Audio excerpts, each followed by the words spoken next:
इतनी धर्म की ग्लानि, रात की 12 बजे वेद के मंत्र बोले जा रहे हैं। गणा अनंत गणपति गुण हवा बहे। गणेश जी के भैया सोने दे, आराम का समय दिन भर हो जाता है भक्तों से मिलते हुए। कितनी धर्म की हानि हो रही। हिंदुओं, अपने विवाह के आयोजन को सुधारिए। विवाह का आयोजन विशुद्ध रूप से धार्मिक आयोजन, और जरूरी नहीं कि बहुत ज्यादा लोगों में विवाह का आयोजन किया जाए। निजी जो आपके रिश्तेदार हैं उनके मध्य में विवाह का आयोजन किया जाए। उसकी खुशी आप बाद में खूब मनाइए, खूब पार्टी दीजिए, खूब भंडारा करिए। लेकिन विवाह के समय महाराज जितने धार्मिक कृत्य हैं उनको व्यवस्थित तरीके से पूर्ण करिए। हम विवाह की महाराज सबसे कम समय अगर किसी के लोगों के पास विवाह में होता है तो कहाँ होता है? जब फेरे हो रहे हो तब। पंडित जी थोड़ा जल्दी करिए, पंडित जी थोड़ा जल्दी करिए। अब पंडित जी भी महाराज कहे फिर हमें क्या करना, जा भैया ऐसे ही हाथ पकड़ कर ले जा। हाँ, वही जल्दी करेंगे। स्टेज पर 4 घंटे खड़े रहेंगे, कोई कहने वाला नहीं। लेकिन जब वो धार्मिक आयोजन हो रहा हो, ब्राह्मण देवता मंत्र पढ़ रहे हो, तभी लोग कहते थोड़ा जल्दी करिए, थोड़ा जल्दी करिए। मेरे भाई, विवाह के आयोजन को सुधारिए। वर्तमान समय में हिंदू समाज के लिए बड़ा चिंतन का विषय है। जिस हिसाब से आज हमारे धर्म के आयोजन बिगड़ रहे हैं, विवाह का आयोजन बिगड़ रहा है। 16 संस्कारों में एक संस्कार है विवाह संस्कार। और मैं फिर कह रहा हूं, विवाह दो शरीरों का मिलन नहीं है, तो आत्माओं का मिलन है। और मेरे भाई बहन, जैसे बाराती ले जाओगे ना, वैसा चरित्र प्रमाण पत्र तुम्हारा सिद्ध हो जाए। इसलिए बाराती ले जाओ तो अच्छे बाराती ले जाओ। और भगवान शिव की बारात में कितने अच्छे अच्छे बाराती गए देखो। भगवान नारायण गए, ब्रह्मा जी गए, कामदेव गया, इंद्र गए, अनेक अनेक ऋषि मुनि महात्मा गए। अब महाराज जब बारात हिमवान नाम के राजा के यहाँ पहुंची, नारद जी ने कहा मैया मैं थोड़ा आया बारात की व्यवस्था देखकर। नारद जी दूर जाकर खड़े हो गए, नारायण नारायण। और इधर महाराज बड़ी भयानक आवाज आने लगी। ऐसे ऐसे भूत प्रेत महाराज, किसी के बहुत मुख, किसी का मुख ही नहीं महाराज। और विचार करो, अगर हम किसी की बारात में नाच रहे हो, विचार करना, और नाच रहे हो और मुंडी हमारे आसपास आकर घूमने लग जाए, या मुंडी ना खाली धड़ धड़ आकर कहे चलो भैया रजवाड़ी करेंगे। अरे भैया तू कर रजवाड़ी, हमें घर जाने दे, जीवित बचे तो और शादियों में जाएंगे। महाराज ऐसी भूत प्रेतों वाली बारात भगवान भोलेनाथ की आई। मैना देवी ने आरती की है, और मैना देवी ने आरती की तो जाकर माँ पार्वती को समझाया, गोरा ये जिससे तू विवाह कर रही है ये उग्रदानी है, शमशानवासी है, कोई सुयोग्य वर्ग देखकर तेरा विवाह करेगा। माँ गौरा ने समझाया, माँ जो दूल्हा तुम्हें दिखाई दे रहा है ना, ये कोई साधारण दूल्हा नहीं है, ये त्रिलोकी का नाथ है। शिव का अर्थ है कल्याण, शिव का अर्थ है कल्याण करने वाला, ये जगत का कल्याण करने वाला है। बाकी देव तो देव है, लेकिन भोलेनाथ तो महादेव है मैया, भोलेनाथ तो महादेव। मैया अड़ गई। मैना मैया ने कहा नहीं मैं तो विवाह नहीं करने दूं। नारद जी आए, नारद जी ने समझाया, मैया जो तुझे साधारण दिखाई दे रहा है ये साधारण नहीं है। पूरी बात मैया को बताई, तब जाकर मैया को भान आया, और फिर से सासु आरती करने के लिए मैना देवी गई है। भगवान कि जब मैना देवी सासु आरती करने के लिए गई तो कुछ गण भगवान भोलेनाथ के पास खड़े थे। एक गण ने कहा, बाबा सासू जी आरती कर रही है तो आरती का थाल खाली नहीं जाता, इसमें कुछ डालना पड़ेगा, कुछ देना पड़ेगा, कुछ द्रव्य हो तो दे दो। भोलेनाथ ने कहा हम ऐसे कपड़े नहीं पहनते जिसमें जेब हो। अब जेब नहीं है तो द्रव्य पैसा कहां से लाए? हाँ तो बाबा द्रव्य नहीं है तो कुछ आभूषण ही दे दो, कोई आभूषण दे दो तो चल जाएगा। भोलेनाथ ने कहा आभूषण तो हमारे पास बहुत है। हाँ, अब कोई सखिया कह रही थी नेक दे दो, नेक दे दो। भोलेनाथ के गणों ने कहा ये कह रही है नाग दे दो, नाग दे दो। भोलेनाथ ने एक नाग उतारा, दिया थाली में रखकर, सखिया भागी। महाराज भोलेनाथ की बारात अद्भुत बारात है मेरे भाई भाई। क्यों ये जीव की बारात नहीं है, ये शिव की बारात है। जीव की बारात होती मेरे भाई बहन तो अलग नजारा होता, ये शिव की बारात।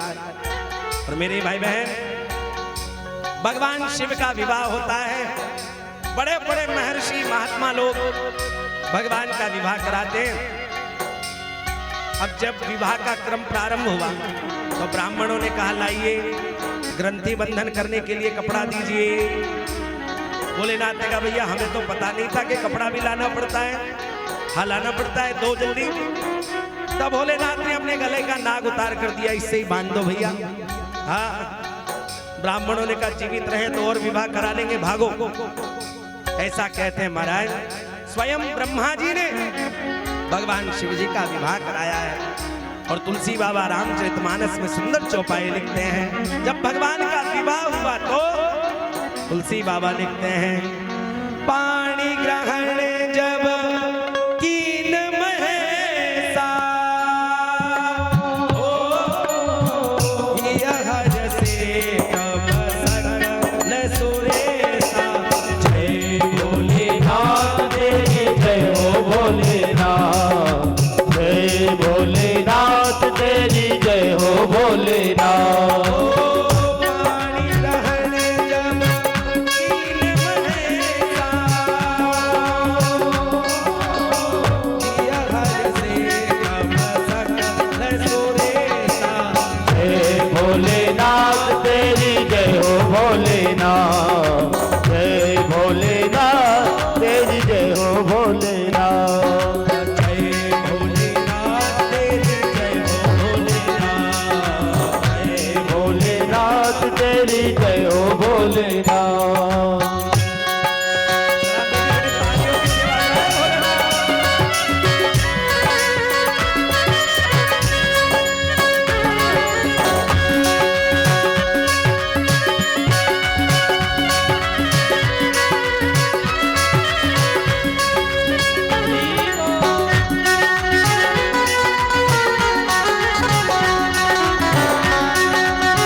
की सवारी भोलेनाथ रे शंकरनाथ रे भोलेनाथ रे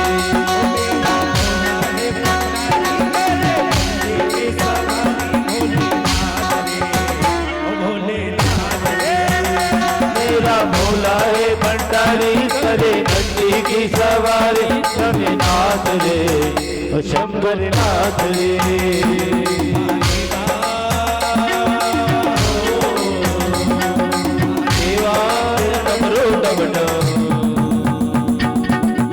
डम डम बजतो जाय रे हो ओम नमः शिवाय शंभो ओम नमः शिवाय ओम नमः शिवाय शंभो ओम नमः शिवाय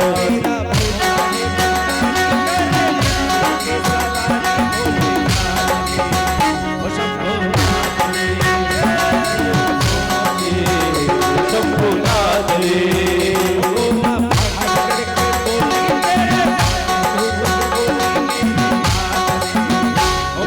नाथ रे ओम नमः शिवाय शंभो ओम नमः शिवाय ओम नमः शिवाय शंभो ओम नमः शिवाय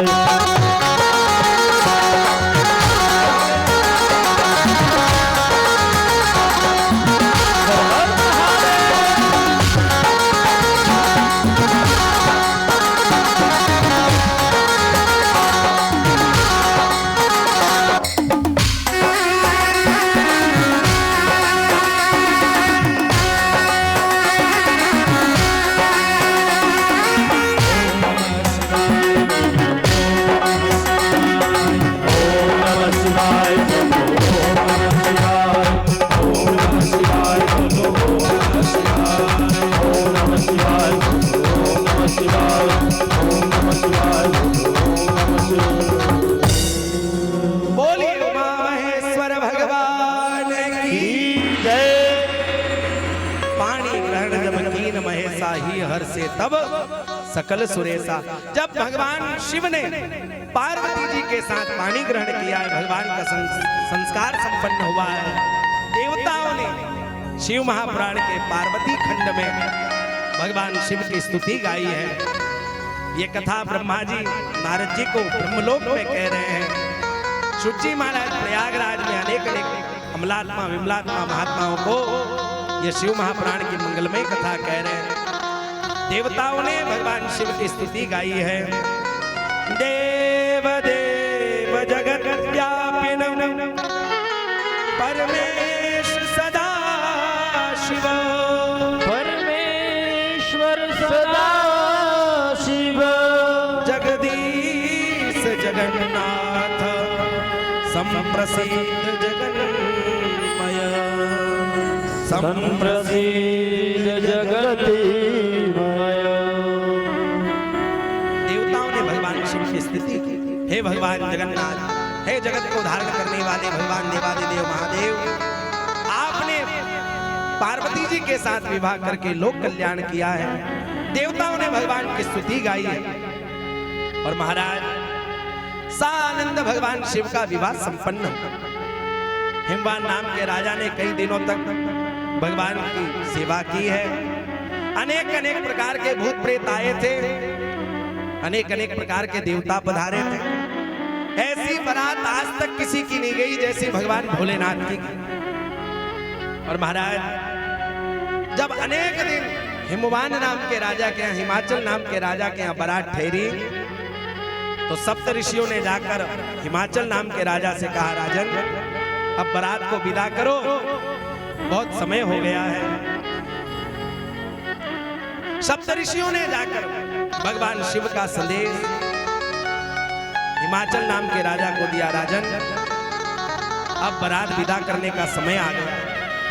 और जैसे ही महाराज हिमाचल नाम के राजा ने बारात विदा करने का सुना, वैसे ज्ञानी राजा है हिमाचल राजा, बड़े विद्वान हैं, लेकिन आंख से आंसू आ गए।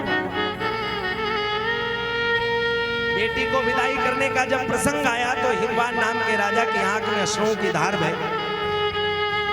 हिमवान नाम के राजा अपनी पत्नी मैना देवी के पास गए और कहे, देवी अब गौरा को विदा करने का समय आ गया है। मैना देवी ने सुना, आंख में आंसू आ गए। मेरे भाई बहन, साधारण कन्या को भी जब एक पिता विदा करता है ना साहब, तो उसकी आंख में आंसू आ जाते। कठोर से कठोर पिता भी बेटी की विदाई पर रो देता है। तो हिमवान नाम के राजा के यहाँ तो स्वयं जगदम्बा परम्बा माँ भगवती कन्या का अवतार लेकर आई है। हिमवान नाम के राजा और मैना देवी दोनों रोने लगे। हिमाचल नाम के राजा जब रोने लगे, सप्त ऋषियों ने समझाया, हे हिमवान नाम के राजा, आप तो धन्य हैं जो आपके घर भगवती जगदम्बा माँ गौरा पधारी है। हे राजन, अब माँ गौरी को विदा करो। हिमवान नाम के राजा रोने लगे। मैना देवी तैयारियां करने लगी हैं। आज अपने हाथ से माँ गौरी का श्रृंगार मैना देवी करती है और श्रृंगार करते करते मैना देवी की आंख से अश्रु गिरने लगे। माँ गौरी ने देखा कि मैया रो रही है। माँ गौरी ने पूछा, मैया क्यों रो रही हो? मैना देवी ने कहा, गौरी, अब तुम्हें विदा करने का समय है। कब तुम्हारा बाल्यकाल बीत गया, कब तरुण अवस्था हो गई, पता ही ना चला। इतनी जल्दी, इतनी शीघ्रता से ये समय बीत गया। मन करता है तुम्हें और कुछ समय के लिए रोक ले, लेकिन संसार का नियम है कि बेटी को विदा करना पड़ता है। तो आज उस परंपरा को हमें भी निभाना है। और महाराज, मैना देवी माँ गौरी से महाराज ऐसी चर्चा करते हुए बिलक कर रोने लगे। और महाराज, पुत्री को विदा करने के सुनो, हिमवान विकल अति रोते हैं। हिमवान अति विकल हो के रोते हैं। हिमवान नाम के राजा रोने लगे। पूरे नगर में खबर पहुंची कि श्री गौरी मैया को विदा कर। पूरा नगर टकटकी लगाए खड़ा है। माँ गौरी की विदाई का समय आया। मानो माँ गौरी हिमाचल नाम के राजा के यहाँ प्रकट नहीं हुई, पूरे नगर ने अपनी बेटी माँ गौरी को माना। और आज विदाई का समय आया तो सब लोग रोने लगे। मेरे भाई बहन, एक पिता के जीवन में सबसे मुश्किल कार्य अगर कोई है तो अपनी बेटी को विदा करने का, वो सबसे मुश्किल क्षण होता है। मेरे भाई बहन, एक पिता जब अपनी बेटी के विवाह की तैयारी करता है ना साहब, तो भगवान जाने उसमें कहां से इतनी शक्ति आ जाती है कि पाँव में पादुका भी नहीं पहनता, इधर उधर दौड़ता रहता है, कुछ खाता भी नहीं है। कोई कहता है भैया कुछ जिम लो, तो बस एक बार बेटी को अच्छे से विदा कर दो फिर जिमूंगा। और मेरे भाई बहन, जब बेटी विदा होती है ना, और बेटी के विदा होने के बाद कोई उससे कहे कि लो अब जिम लो, भोजन कर लो, तो पिता भोजन भी नहीं कर पाता। मेरे भाई बहन, बेटी और पिता का संबंध अद्भुत संबंध है साहब। निस्वार्थ भाव का संबंध बेटी और पिता का है मेरे भाई बहन।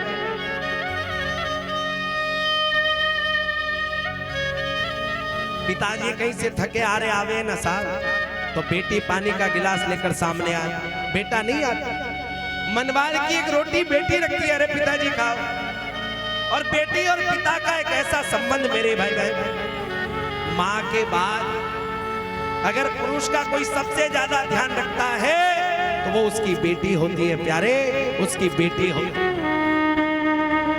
एक माँ अपने बच्चे को जैसे लाड प्यार करती है ना, वैसे बेटी अपने पिता को लाड प्यार करती है। और मेरे भाई बहन, कोई कन्या विवाह करके ससुराल चली जावे, उसे लाख गालियां पड़े वो सहन कर लेती है, लेकिन उसके पिता कोई कुछ कहता है तो वो सहन नहीं कर पाता। बेटी और पिता का प्रेम अद्भुत प्रेम है साहब। एक बेटी मरकर स्वर्ग चली गई। स्वर्ग में दीपावली का उत्सव था, सब स्त्रियां अपना अपना दीपक जला रही थी। एक बेटी भी दीपक जलाती है तो जलता नहीं है। किसी ने पूछा, हम सबके दीपक जल गए, तेरा दीपक नहीं जलता? उस बेटी ने स्वर्ग में से कहा, लगता है धरती पर मेरे पिता मुझे याद करके रोते होंगे, इसलिए उनके आंसू गिरते होंगे, इसलिए दीपक जलता नहीं। मरने के बाद भी मेरे भाई बहन, बेटी और पिता का प्रेम समाप्त नहीं होता। और मेरे भाई बहन, माताएं तो इतना धैर्य धारण करती है, अगर मायके में कोई मर भी जाए ना साहब तो वो अपने आप को संभाल लेती है। उसे पता चले कि फला व्यक्ति घर में मर गया है तो संभाल लेती है, लेकिन किसी बेटी को ये पता चले कि अब इस दुनिया में उसका पिता नहीं है तो वो अपने आप को संभाल नहीं पाती। आपने देखा होगा किसी कन्या का पिता मर जाए तो वो डेली पे आकर रोती है, और डेली पर इसलिए रोती है कि अब पिताजी नहीं है, माँ भी रहेगी, भाई भी रहेंगे, पूरा घर रहेगा, लेकिन पिताजी नहीं है तो अब वो अधिकार मेरा समाप्त हो गया। पिता जीवित होता है ना साहब, और बेटी को साड़ी ला कर दे तो बेटी कह देती है पिताजी मुझे ये पसंद नहीं आ रही, दूसरी लेकर आओ। लेकिन जब पिता नहीं होता ना साहब तो जो दिया जाता है उसी को लेकर चुपचाप चली जाती है, फिर मांगती नहीं है।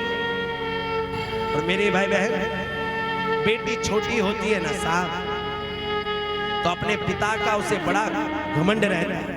कोई उसे कुछ कहता है तो कहती मेरे पापा को कह दूंगी, मेरे पिताजी को कह दूंगी। जो छोटी छोटी बात अपने बाप से कहती है ना प्यारे, वो बेटी जब विदा होकर चली जाती है और उस पे बड़े से बड़ा कष्ट आवे ना साहब तो उसकी मैया को फोन करके कहती है कि मैं आज तकलीफ में हूं, पर सुनो मेरे पिताजी को मत कहना, बाबूजी को मत कहना। अगर उन्हें पता चलेगा कि मैं तकलीफ हूं तो वो सहन नहीं कर पाएंगे। जो बेटी छोटी छोटी बात अपने पिता से कहती है ना साहब तो धीरे धीरे इतनी बड़ी हो जाती है कि इसे बड़े से बड़ा कष्ट भी उठा लेती है, लेकिन किसी को कहती नहीं, और पिता को तो बिल्कुल नहीं कहती। मेरे भाई बहन, पिता और बेटे का प्रेम अद्भुत प्रेम है साहब। मेरे भाई बहन, बेटी जब विदा होती है ना साहब तो कठोर से कठोर पिता की आंख में आंसू आ जाते। पिता के बड़े से बड़े नुकसान पर भी पिता रोता नहीं, लेकिन जब बेटी की विदाई का प्रसंग आता है तो पिता की आंख में आंसू आ जाते। जब बेटी की विदाई होती है तो पिताजी सामने नहीं आते। और मैंने देखा है मेरे भाई बहन, जब बेटी की विदाई होती है तो वो सबसे मिलती है, माँ से भी मिलेगी, भाई से भी मिलेगी, लेकिन जब उसके पिताजी से वो मिलती है ना विदा होते समय तो मेरे भाई बहन वो चरणों में गिरकर रोने लगती है। मेरे भाई बहन, पिता और बेटी का प्रेम अद्भुत प्रेम है साहब। बेटी जब विदा हो जाए और अपने मायके में फोन करके पूछती है ना साहब तो सबसे पहले अपने पिताजी का हालचाल पूछती है कि मेरे पिताजी कैसे। एक कवि की बड़ी सुंदर कविता है, बेटी का भाव कैसा है। सच बात पूछती हूँ बताओ न बाबूजी, छुपाओ न बाबूजी, क्या याद मेरी आती नहीं। बात पूछती हूँ बताओ न बाबूजी, छुपाओ न बाबूजी, क्या याद मेरी आती नहीं। बात पूछती हूँ बताओ न बाबूजी, छुपाओ न बाबूजी, क्या याद मेरी आती नहीं। सच बात पूछती हूँ बताओ न बाबूजी, छुपाओ न बाबूजी, क्या याद मेरी आती नहीं।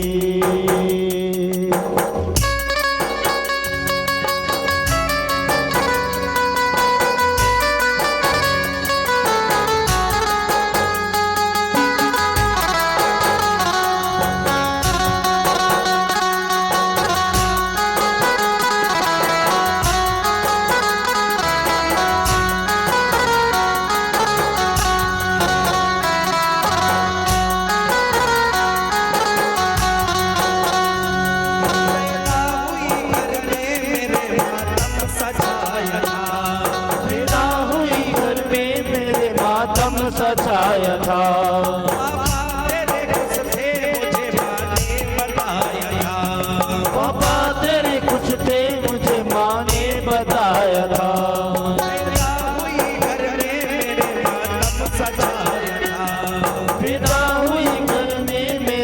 मातम सजाया था। पापा तेरे कुछ थे मुझे माँ ने बताया था। पापा तेरे कुछ थे मुझे माँ ने बताया था। आते थे कहीं से तो बुलाते भी मुझे थे। आते थे कहीं से तो बुलाते भी मुझे थे। मैं हूँ नहीं तो किसको बुलाते हो बाबूजी, बुलाते हो बाबूजी, क्या याद मेरी आती नहीं। मैं हूँ नहीं तो किसको बुलाते हो बाबूजी, बुलाते हो बाबूजी, क्या याद मेरी आती नहीं। सच बात पूछती हूँ बताओ न बाबूजी, बताओ न बाबूजी, क्या याद मेरी आती नहीं। सच बात पूछती हूँ बताओ न बाबूजी, छुपाओ न बाबूजी, क्या याद मेरी आती नहीं। क्या याद मेरी आती नहीं। क्या याद मेरी आती नहीं। बेटी और पिता का प्रेम अद्भुत प्रेम है साहब। मनवार की एक रोटी बेटी रखती है साहब। पिताजी को कष्ट आवे ना मेरे भाई बहन तो बेटी को पता चल जाए। तो महाराज इस दुनिया में जब तक बेटी का बाप जीवित होता है ना मेरे भाई बहन,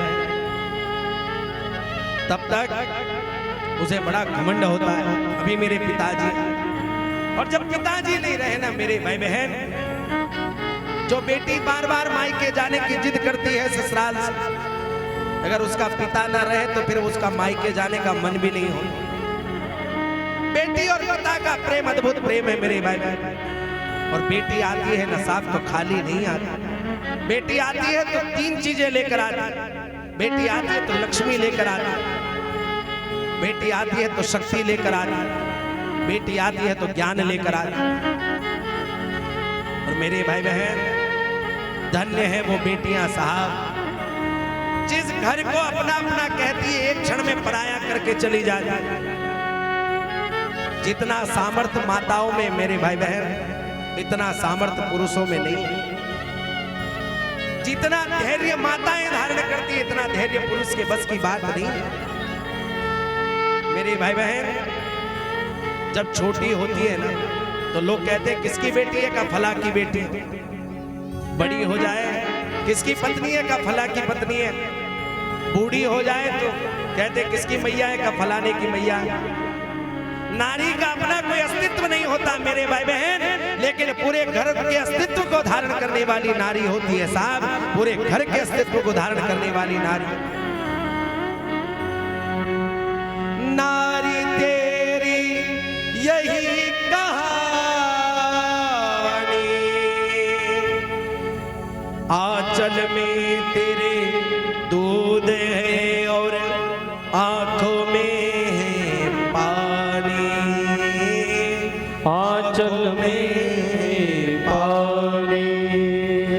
मेरे भाई नारी का त्याग देखिए साहब। जो बेटी 18-20 साल तक कहती है ये घर मेरा है, ये कमरा मेरा है, वो बेटी जब पहली बार ससुराल से मायके आती है ना साहब, तो अपना बैग साथ लेकर आती है, रहने के लिए जगह ढूंढती है कहाँ मुझे रहना है। हाथ धोती है तो रुमाल अपने बैग में से निकाल कर हाथ पहुंचती है। इतना त्याग मेरे भाई बहन केवल माताएं कर सकते हैं। ये स्त्रियां हैं मेरे भाई बहन जिन्होंने धर्म को धारण करके रखा है। हिमवान नाम के राजा अति विकल होकर रोने लगे। और इधर शिव महापुराण के रुद्र संहिता में पार्वती खंड में मैना देवी मां पार्वती को पतिव्रत धर्म की शिक्षा देती है। बेटी धन्या प्रतिव्रता नारी, नान्या पूज्या विशेषतः, पावनी सर्वलोकानां सर्व पापो घनाशिनी, सर्व पापो नाशिनी। मैना देवी ने कहा बेटा स्त्री वही धन्य है जो हर परिस्थिति में अपने पति का साथ दे। आज से तेरा घर तेरे पति का घर ही रहे। आज से तेरा गुरु भी तेरा पति, तेरा इष्ट भी तेरा पति, तेरा नाथ भी तेरा। महाराज मैना देवी ने मां पार्वती को पतिव्रत धर्म की शिक्षा दी। जैसे पति रहे उसके अनुसरण में रहना। और महाराज मैना देवी ने मां पार्वती को पतिव्रत धर्म की शिक्षा दी है। ब्रह्मा जी नारद जी से कहते हैं, नारद जी भगवान शिव की बारात विदा हो, हिमवान नाम के राजा रोने लगे। जब बारात विदा होने लगी मेरे भाई बहन, हिमवान नाम के राजा अपनी बेटी को भगवान महादेव को समर्पित करके महाराज इतने विकल होकर रोने लगे, खंबा पकड़कर रोने लगे।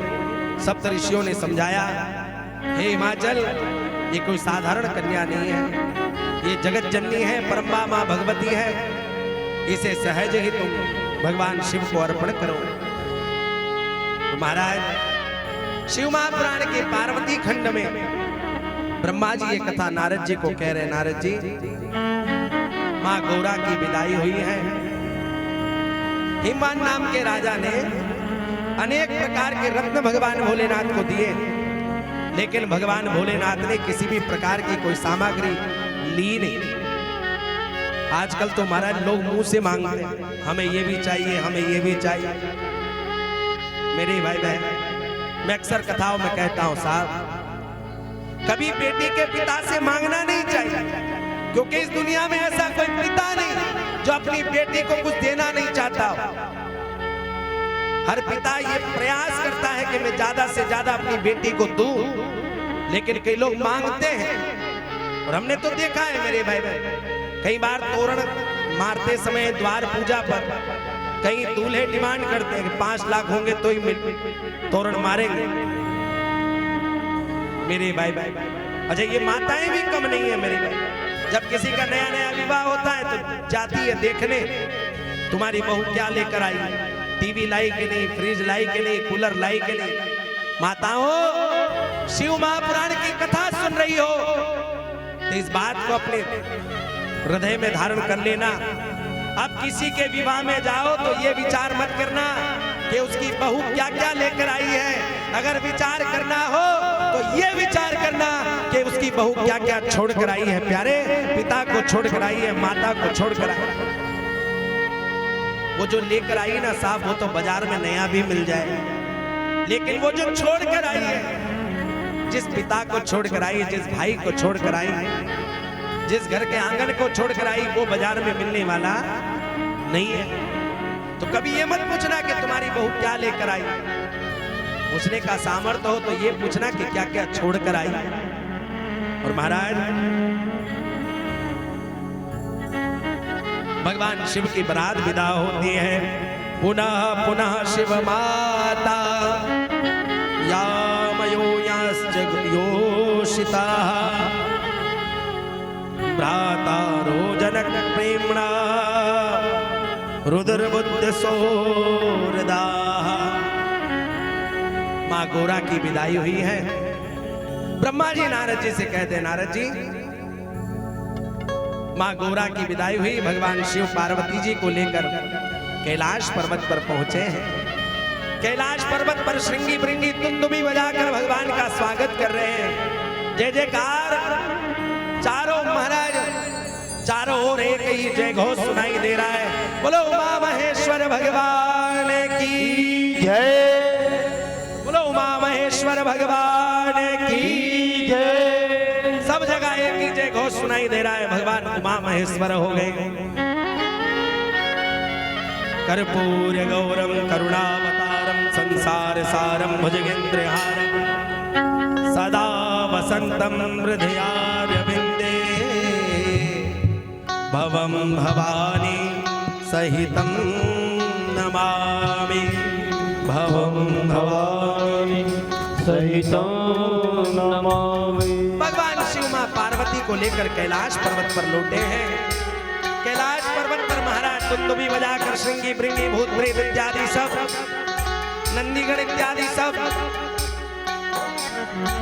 लोग मां पार्वती के स्वागत की तैयारी कर रहे हैं।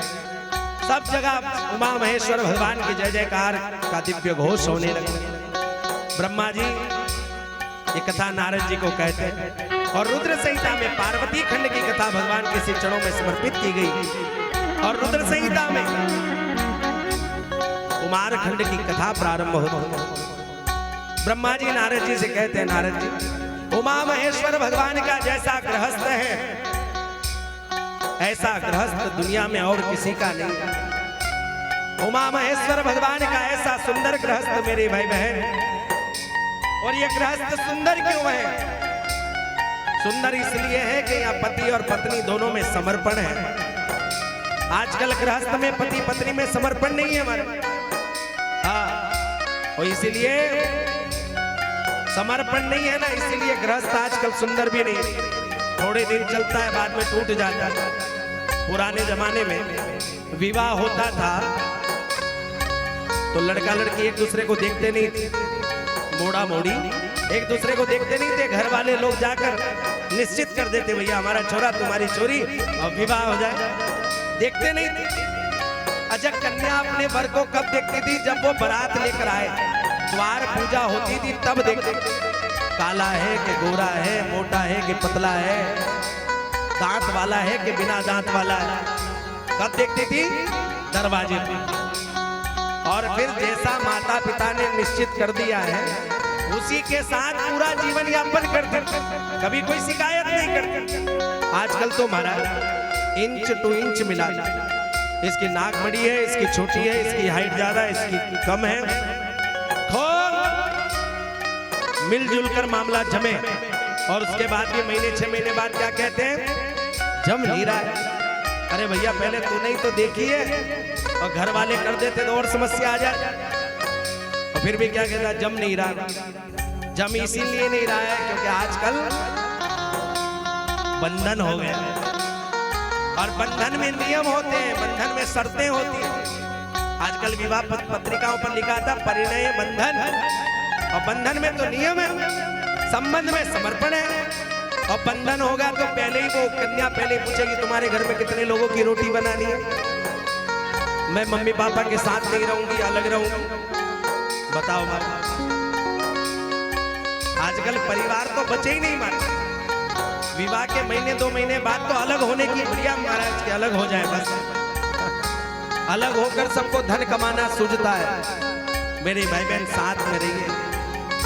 भगवान शिव का परिवार आपको और हमको इस बात की शिक्षा देता है, अनेकता में एकता की महाराज शिक्षा भगवान भोलेनाथ का परिवार हमको देता है।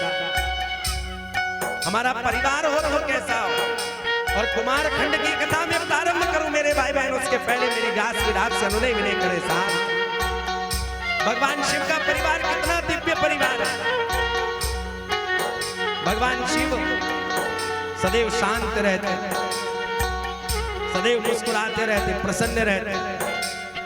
माँ पार्वती बड़ी तेज तर्रार है, लेकिन दोनों कभी झगड़ते नहीं। पार्वती मैया का स्वभाव थोड़ा तेज है और भोलेनाथ धीर गंभीर है। और देखो और परिवार की विशेषता देखो, हम सब शिव मंदिर जाते हैं, खूब लोटे भर भर के जल भगवान शिव पर चढ़ाते हैं।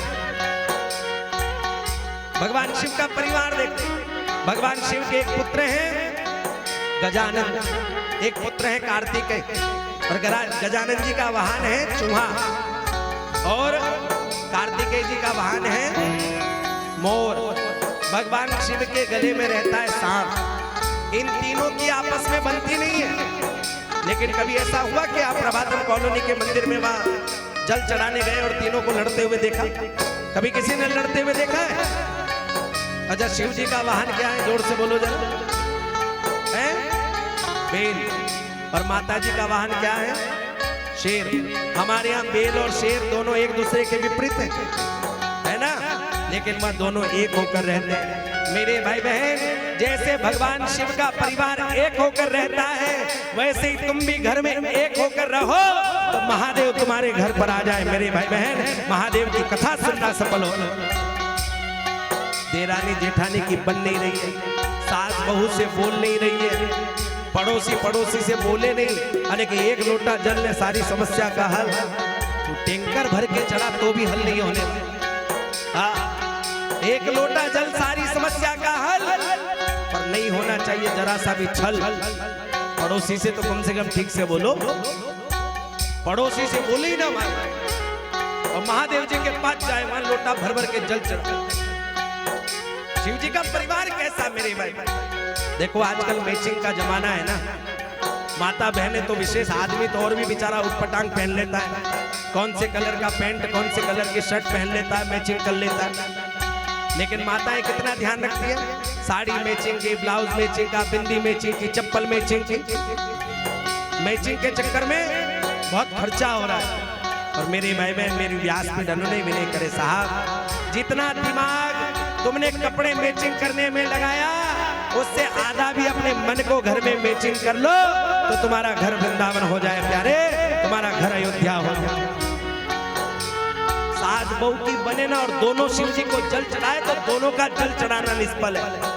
हाँ, शिव जी तो तभी प्रसन्न होंगे जब तुम महाराज छल से दूर रहोगे, कपट से दूर रहो। भगवान शिव का परिवार अद्भुत परिवार है साहब। और भगवान शिव कैलाश पर्वत पर आए हैं तो बड़ा भारी उत्सव मनाया गया है। आइए जरा हम भी उत्सव मनाएं, फिर कुमारखंड की कथा में चले। हरि ओम में ओम समाया है, मेरा भोला नगर में आया है। हरि ओम में ओम समाया है, मेरा भोला नगर में आया है। मेरा भोला नगर में आया है। मेरा भोला नगर में आया है।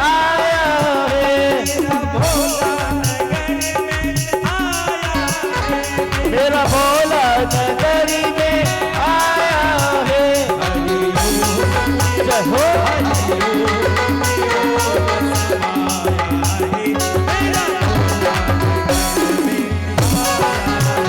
हरि ओम में ओम समाया है, मेरा भोला नगर में आया है। दोनों हाथ पर उठा के तालियों से जय भोलेनाथ।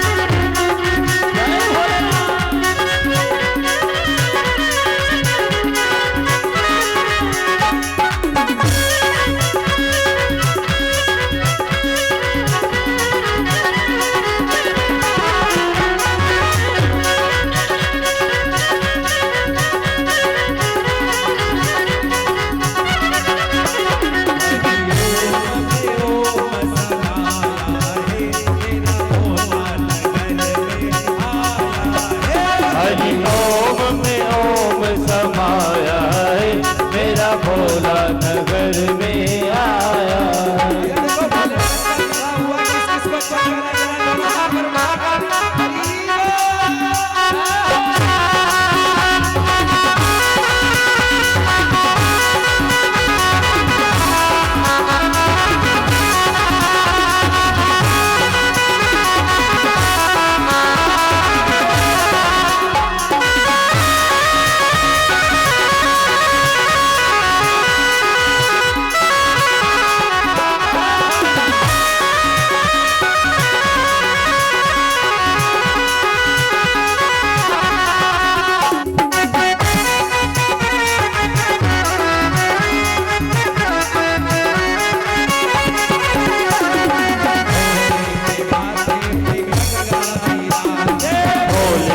माथे पे गंगा विराजे। भोले के माथे पे गंगा विराजे।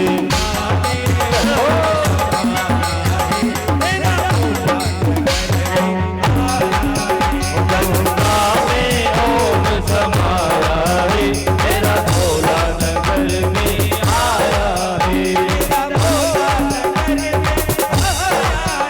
मेरा भोला नगर में आया है। मेरा भोला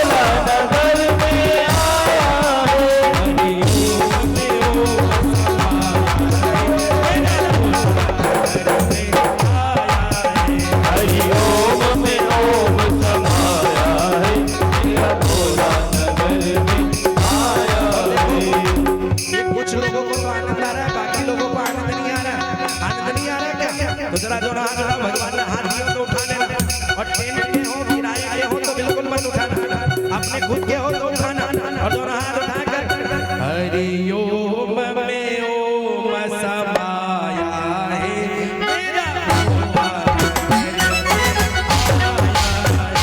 हरि ओम में ओम समाया है मेरा भोला नगर में आया है।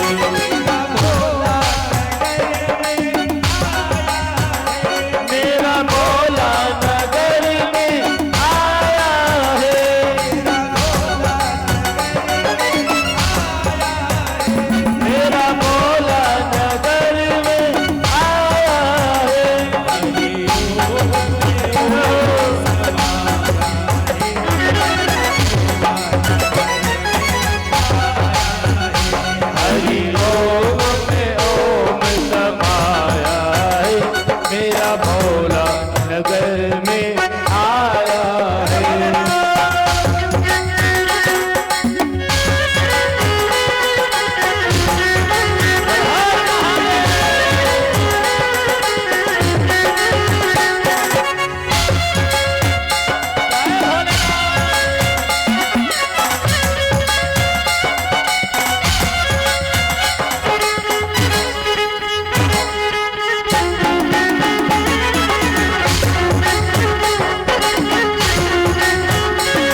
में ओम समाया है, मेरा भोला नगर में आया। बोलिए भोलेनाथ भगवान की जय। बोलो नहीं बोलने वालों की हरि ओम में ओम समाया है, मेरा भोला नगर में। मेरे भाई ब्रह्मा जी नारद जी को ये दिव्य कथा कहते हैं। पार्वती खंड की कथा भगवान के श्री चरणों में समर्पित की गई। रुद्र संहिता के कुमार खंड की कथा प्रारंभ होती है। शिव महापुराण की ये दिव्य कथा जो जीव मात्र का कल्याण करने वाली है। कुमार खंड की कथा प्रारंभ हुई। ब्रह्मा जी नारद जी से कहते हैं, नारद जी भगवान शिव और शिवा मां पार्वती और भगवान भोलेनाथ कैलाश पर पहुंचे हैं और कैलाश पर्वत पर दिव्य दिव्य लीलाएं प्रतिदिवस उपस्थित हो रही है। और भगवान शिव और मां पार्वती अनेक हजार वर्षों के लिए अपने लोक में विहार करते हैं। ब्रह्मा जी कहते हैं, नारद जी इधर तारकासुर नाम का राक्षस हुआ जो अपने शोणितपुर के राज्य को छोड़कर स्वर्ग पर आधिपत्य कर लेते। ये तारकासुर नाम का राक्षस का जो राज्य है वो शोणितपुर है, लेकिन वो शोणितपुर नाम के राज्य को छोड़कर स्वर्ग पर आक्रमण कर देता है और देवताओं को स्वर्ग से विहीन कर देता है। देवता लोग घबराए, भगवान ब्रह्मा जी के पास गए, हे जगत पिता ब्रह्मा हमारी रक्षा करिए। ये तारकासुर नाम के राक्षस का वध कैसे होगा बताइए। ब्रह्मा जी ने कहा, देवताओं ये तारकासुर नाम का राक्षस भगवान शिव के अंश से ही मारा जाएगा, भगवान शिव के अंश से ही इसका विनाश होगा। अब भगवान शिव और मां पार्वती तो कैलाश लोक पर विहार में है। देवताओं ने जाकर भगवान महादेव की स्तुति की है। शिव महापुराण के कुमार खंड में एक कथा मेरे भाई बहन, भगवान शिव और मां पार्वती एकांत में थे। देवताओं ने जाकर भगवान शिव की स्तुति की है। और मेरे भाई बहन, मैंने कल की कथा में भी कहा था, आज पुनः कह रहा हूं, भगवान शिव का एक नाम है आशुतोष। क्या नाम है? जोर से बोलो, क्या नाम है? आशु यानी जल्दी, तोष यानी संतुष्ट। इस दुनिया में सबसे जल्दी संतुष्ट होने वाला कोई देवता है, प्रसन्न होने वाला कोई देवता है तो वो भगवान भोलेनाथ। और देवताओं ने भगवान शिव को पुकार लगाई, भोलेनाथ हमारी रक्षा करिए।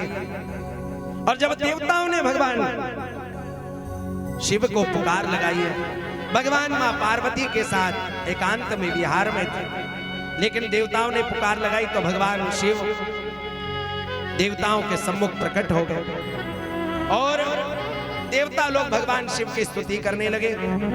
उसी समय भगवान शिव का तेज पुंज धरती पर गिर गया। शिव महापुराण के कुमार खंड में ऐसी कथा है कि मां पार्वती ने देवताओं को उस समय श्राप दिया। भगवान शिव ने मां पार्वती का क्रोध शांत किया है और जो भगवान शिव का वो तेज पुंज था उसे अग्नि ने कबूतर बनकर ग्रहण कर लिया।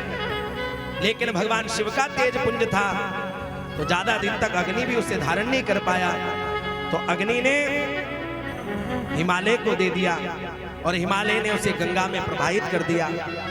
और महाराज, जब भगवान शिव का वो तेज पुंज गंगा में प्रवाहित होने लगा, सप्तऋषियों की पत्नियां प्रयाग में स्नान कर रही थी। माघ मास का महीना था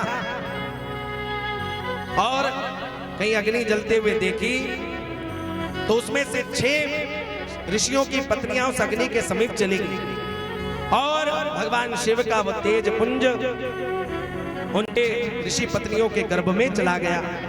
जब उन ऋषियों ने उन पत्नियों को त्याग दिया तो वो ऋषियां पुनः गंगा में उस गर्भ को छोड़कर आ गई और वही भगवान का तेज पुंज एक सुंदर बालक का स्वरूप धारण करता है। शिव महापुराण के कुमार खंड में ऐसी कथा है कि विश्वामित्र जी उनके पुरोहित बने।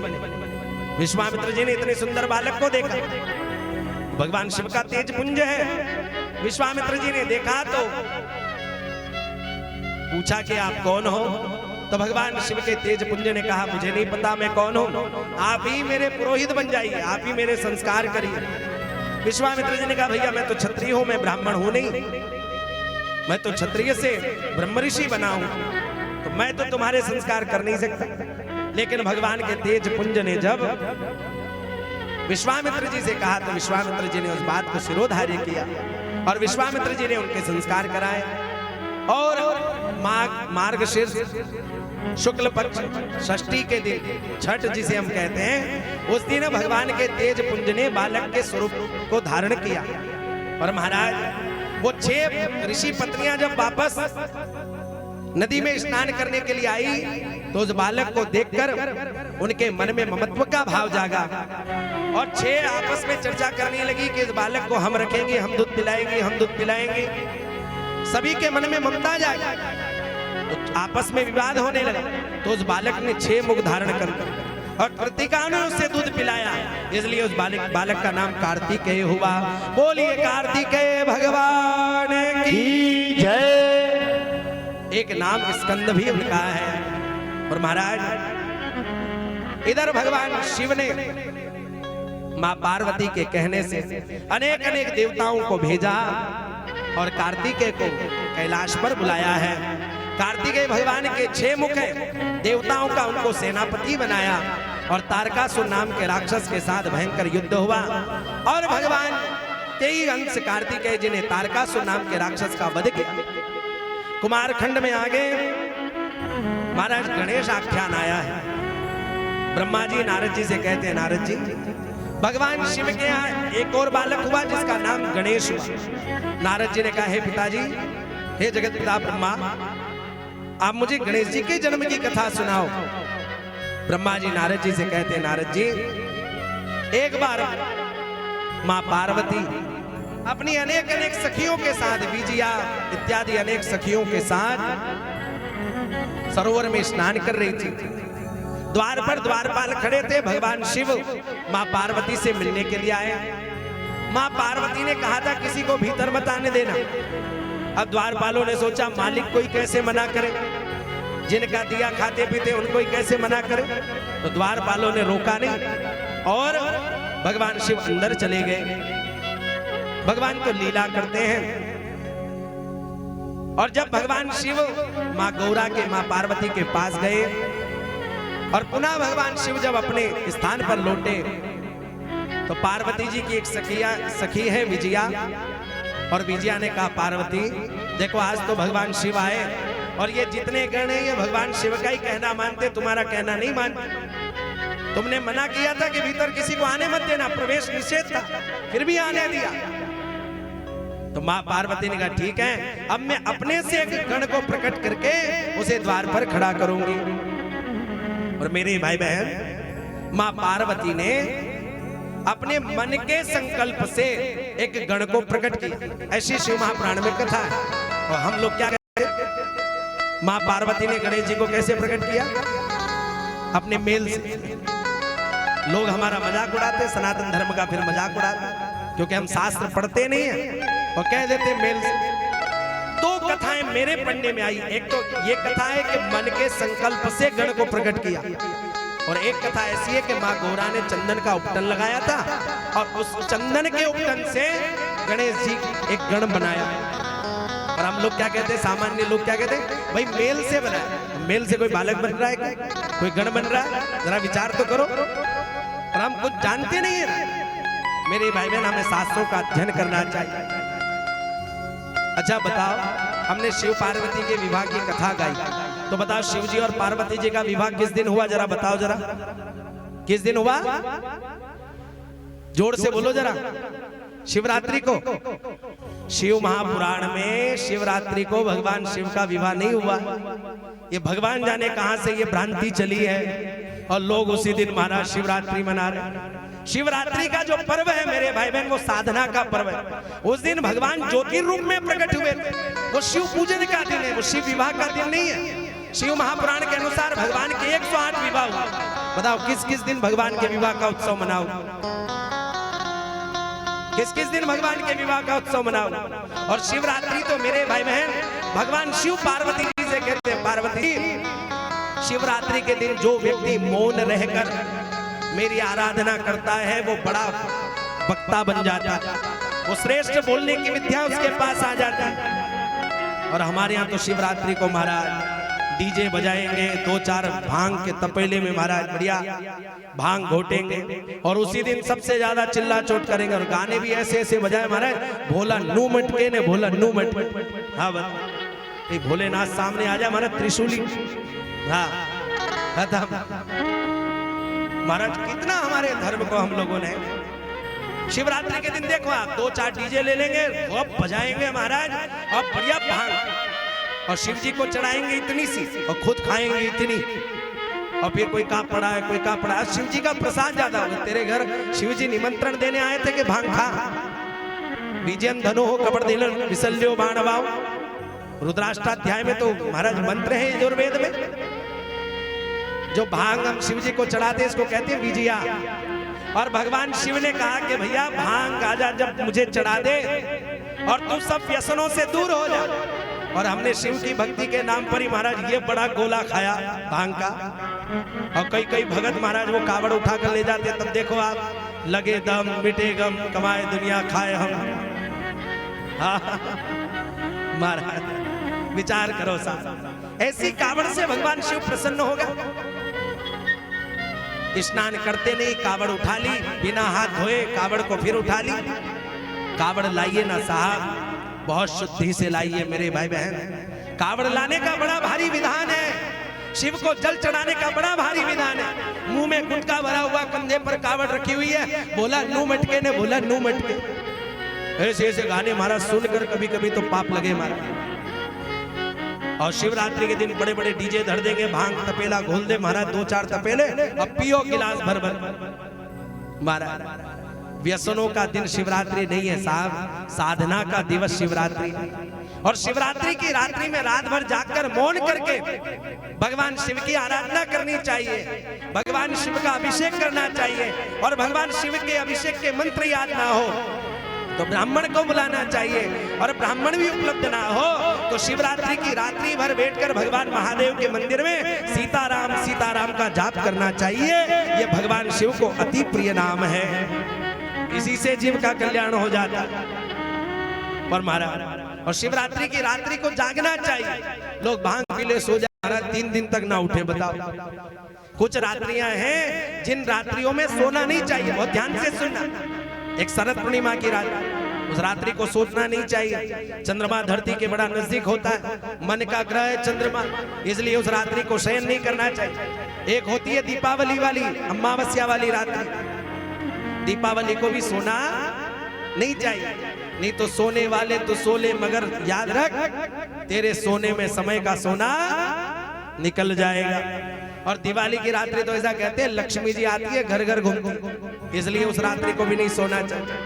शरद पूर्णिमा की रात्रि और दीपावली की रात्रि, नवरात्रि और शिवरात्रि, इन रात्रियों में सोना नहीं चाहिए, जाकर भगवान की आराधना साधना करनी चाहिए। और शिवरात्रि तो मौन रहने का दिवस है मेरे भाई, शिव की आराधना करने का दिवस। हम लोग कहते हैं शिव और पार्वती जी का विवाह हुआ, शिव महापुराण में कहीं नहीं लिखा कि शिवरात्रि के दिन विवाह हुआ। भगवान जाने कहां से ये परंपरा चली है। और महाराज गणेश जी को मेल से नहीं बनाया, मन के संकल्प से बनाया। मां पार्वती ने गण को बनाया, मन के संकल्प से द्वार पर खड़ा कर दिया, हाथ में एक वज्र दे दिया। और महाराज उस गण से कहा किसी को भीतर मत आने देना। भगवान शिव के दूत किसी कार्य से मां पार्वती के पास जा रहे थे, तो मां पार्वती के उस गण ने शिव के दूतों को, गणों को भीतर घुसने नहीं दिया। तो शिव के गणों ने जाकर भगवान शिव से कहा, भगवान शिव स्वयं पधारे हैं। तो भगवान शिव को भी वो गण जाने नहीं देते। ब्रह्मा इत्यादि देवता भी स्तुति करते हैं तो भी वह गण जाने नहीं देता है। भगवान शिव को क्रोध आया तो भगवान शिव अपने त्रिशूल से उस गण का धड़ सर से अलग कर देते हैं, सिर अलग जाकर गिरा और महाराज धड़ गिर गया। मां पार्वती को पता चला, मां पार्वती बड़ी क्रोधित हो, भयंकर क्रोधित मां पार्वती हुई और ब्रह्मा इत्यादि इंद्र इत्यादि देवता मां पार्वती की स्तुति करने लगे। और महाराज कुमारखंड में ऐसी कथा है कि फिर उस गण को भगवान शिव ने एक श्वेत हाथी, एक गज का मुख बिठाया और गज का मुख बिठाने से उस गण का नाम गजानंद हुआ। बोली गजानंद गणपति महाराज की जय। और गणेश जी का अर्थ है जो गणेश, जो गणों का इष्ट हो वही गणेश। और महाराज गजानंद हुआ, नाम गणेश नाम हुआ है। भगवान शिव ने खूब आशीर्वाद दिया। एक पुराण में ऐसी भी एक कथा है कि शनि की दृष्टि पड़ी थी, इसलिए भी सर धड़ से अलग हुआ, ऐसी भी कथा है। और महाराज गणा नाम इति गणेश, भगवान पार्वती के उस पुत्र का नाम गणेश। ब्रह्मा जी नारद जी को ये दिव्य कथा कहते हैं। महारखंड में ब्रह्मा जी नारद जी से कहते हैं, नारद जी धीरे धीरे समय व्यतीत हुआ। जब भगवान गणेश और कार्तिकेय दोनों बड़े हुए तो शिव और पार्वती के मन में आया कि इन दोनों का विवाह करना चाहिए। माता पिता के मन में यही भाव आता है कि बच्चे बड़े हो गए तो विवाह कर दो। लेकिन भगवान शिव ने पार्वती से कहा, है देवी इनका विवाह तो करें, पर ये विवाह के योग्य है कि नहीं, इनकी परीक्षा लेनी चाहिए। विवाह के योग्य है कि नहीं, परीक्षा लेनी चाहिए। तो परीक्षा कैसे ली जाए? तो भूत भावन भगवान महाकाल भगवान कार्तिकेय और भगवान गणेश से कहते हैं, जाओ इस धरती के जितने तीर्थ हैं उन सारे तीर्थों का दर्शन करके उनकी परिक्रमा करके आओ। जो पहले आएगा उसका विवाह पहले कर दिया जाएगा। वो ध्यान से सुनना मेरे भाई बहन, बड़े आध्यात्म की कथा है। हम लोग क्या करते हैं, बच्चा बिगड़ रहा है, व्यसन कर रहा है, तो हम क्या कहते हैं, इसका विवाह कर दो सुधर जाएगा। अरे वो सुधर नहीं जाएगा, उस कन्या का भी जीवन वो बर्बाद कर देगा। पहले उसे सुधारो, बाद में उसका विवाह करो। और हम लोग क्या कहते हैं, ये दोस्तों में बहुत डोलता रहता है, उल्टी सीधी चीज खाता पीता रहता है, इसका ब्याह कर दो सुधर जाएगा। क्यों किसी की कन्या का जीवन बर्बाद करो महाराज? जरा विचार करिए मेरे भाई। भगवान शिव अपने बच्चों का विवाह करते हैं तो पहले परीक्षा लेते हैं कि वो विवाह के योग्य है कि नहीं। जो व्यक्ति खुद का पेट नहीं भर पाए वो धर्मपत्नी का पेट क्या भरेगा? पहले उन्हें काम करना सिखाइए, समाज में रहना सिखाइए, उसके बाद उनके विवाह की योजना बनाइए। तो हमारे यहाँ तो लोग पहले विवाह करा दो बढ़िया हो जाएगा, सब गड़बड़ कर देते हैं। भगवान शिव ने कार्तिकेय और भगवान गणेश जी को जगत के सारे तीर्थों की परिक्रमा करने के लिए भेजा। भगवान कार्तिकेय का वाहन है मोर। भगवान कार्तिकेय अपने मोर पर बैठे, मोर ने अपने पंख फड़फड़ाए और चला। गणेश जी का वाहन तो चूहा महाराज, और गणेश जी वैसे ही बढ़िया, हाँ महाराज बड़े भारी है, और चूहा महाराज तनिक छोटा सा। गणेश जी बैठे चूहे के ऊपर। चूहे ने कहा, माई बाप कहाँ चल रहा है? गणेश जी ने कहा, जगत के सारे तीर्थों का दर्शन करके आना, परिक्रमा करके आना। चूहे ने कहा, माई बाप किसी पड़ोसी की फॉर्च्यूनर मांग लो, हम पे इतना दम नहीं है कि परिक्रमा कर पाए। महाराज गणेश जी तो बुद्धि के देवता है ना साहब। गणेश जी ने अपनी बुद्धि का उपयोग किया, मेरा वाहन छोटा और जगत के सारे तीर्थों का मैं दर्शन करके आऊं, परिक्रमा करके आऊं तो देर हो जाए। तो भगवान गणेश जी अपने चूहे पर अपने वाहन पर बैठे और मूषक से कहा, चल माँ पार्वती और भगवान शिव की 7 परिक्रमाएं लगा ले। चूहे ने कहा, इतना तो मैं लगा दूंगा, कोई बात नहीं। और भगवान मूषक पर बैठे हैं। एक जगह भगवान शिव और माँ पार्वती बैठे हुए थे। भगवान गणेश जी उनकी परिक्रमा कर रहे थे। 1 परिक्रमा हुई, 2 परिक्रमा हुई, 3 परिक्रमा हुई, 4 परिक्रमा हुई, धीरे धीरे 7 परिक्रमा होगी। भगवान शिव ने भगवान गणेश से कहा, हे गजानन, तुम्हारा भाई तो भी पृथ्वी के कितने तीर्थों की परिक्रमा कर चुका होगा, दर्शन कर चुका होगा, और तुम नेक यहीं डोल रहे हो। जाओ सारे तीर्थों की परिक्रमा करके आओ। भगवान गणेश जी ने हाथ जोड़कर कहा, पिताजी मेरी बुद्धि में ऐसा आया कि माता पिता के चरणों में ही 4 धाम होते हैं, इसलिए मैंने तो आपकी परिक्रमा कर ली, सारे तीर्थ आपसे ही हैं। अगर आप कहो कि यह सत्य है तो मैं जाऊं अपने मूषक को लेकर। भगवान शिव ने भगवान गणेश के सिर पर हाथ घुमाया, गजानन ये बात तो सत्य है कि माता पिता के चरणों में ही सारे तीर्थ हैं, तो पिताजी फिर मुझे इसका फल दो, मैंने सारे तीर्थों की परिक्रमा कर ली।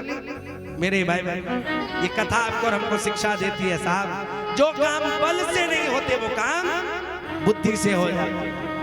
इसलिए बुद्धि का प्रयोग करा करो। हम लोग पहले बल का प्रयोग करते, किसी से झगड़ा हो जाए महाराज पहले ही हाथ उठा दे धमाधम, कि बाद में कहे कि अब राजीनामा हो जाए तो ठीक रहे। किसी को बुलाओ महाराज अब राजीनामा हो जाए तो बढ़िया रहे। पहले बल का प्रयोग मत करिए, पहले बुद्धि का प्रयोग करिए मेरे भाई बहन।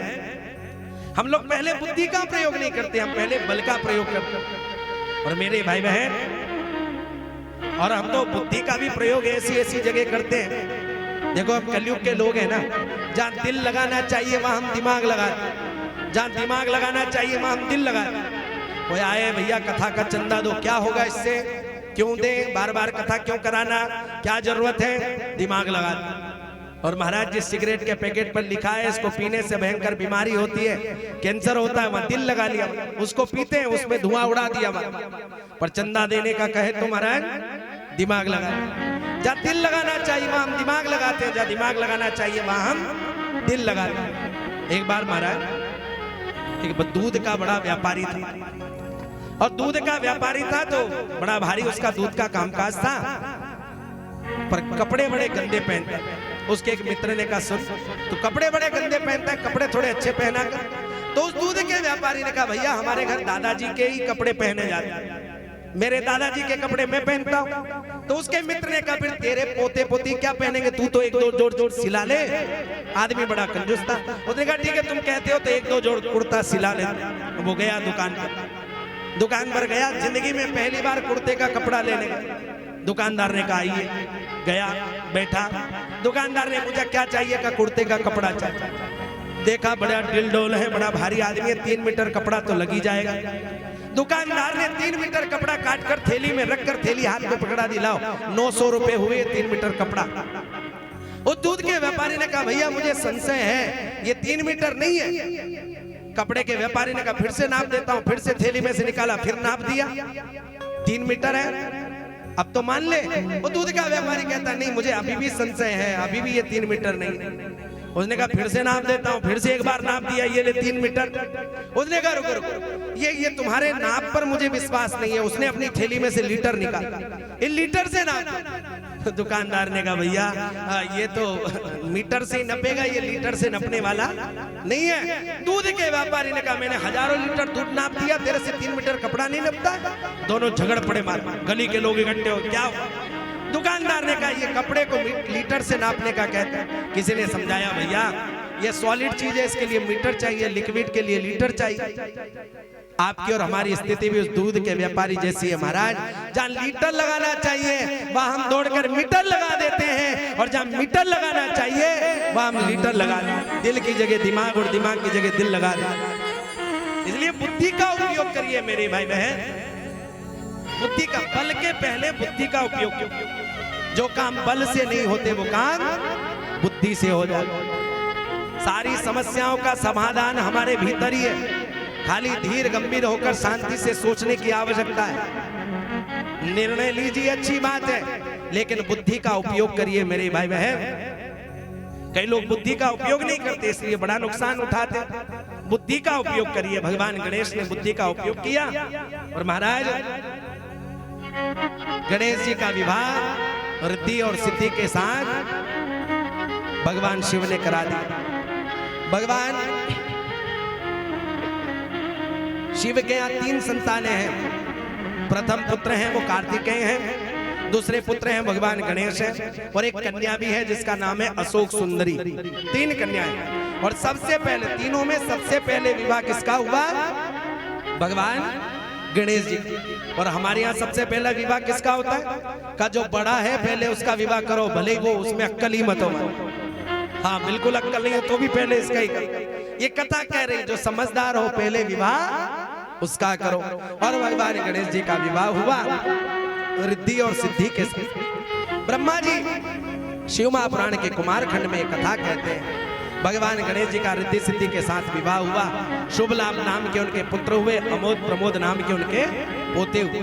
परिवार बढ़ने लगा, हजारों वर्ष बीत गए। इधर कार्तिकेय जी जब महाराज अनेक अनेक जगह तीर्थों में भ्रमण करके हजारों वर्ष के बाद कैलाश पर लौट रहे थे, तो सामने से नारद जी मिल गए। शास्त्र कहते हैं नारद कलह प्रिय। नारद जी को बड़ा मजा आता है इधर की उधर बात करने में। मीडिया विभाग उनके पास है, सारे समाचार इधर से उधर भेज देते। महाराज आदि से ज्यादा जनता तो इन नारदों के कारण ही दुखी है। जिनको सेवा करनी चाहिए महाराज वो इधर उधर डोलते रहते हैं, और वो इधर उधर वाले उनके कान भरते रहते हैं। नारद कलप्रिय। नारद जी ने स्कंद भगवान कार्तिकेय जी को देखा और कार्तिकेय भगवान को देखा तो कहा, कार्तिक जी कहां जा रहे हो? महाराज कार्तिकेय भगवान को देखा और पूछा, कहां जा रहे हो? कार्तिकेय भगवान ने कहा, मैं जगत के सारे तीर्थों की पूरी परिक्रमा करके आया हूं, अपने माता पिता को प्रणाम करने के लिए जा रहा हूं। तो नारद कलप्रिय, नारद जी ने कहा, अरे भैया तुम तो नेक पूरे सब जगह तीर्थ यात्रा करने में व्यस्त रहे और इधर भगवान भोलेनाथ ने भगवान गणेश जी का विवाह कर दिया है। ये बात सुनकर कार्तिकेय भगवान को अच्छा नहीं लगा।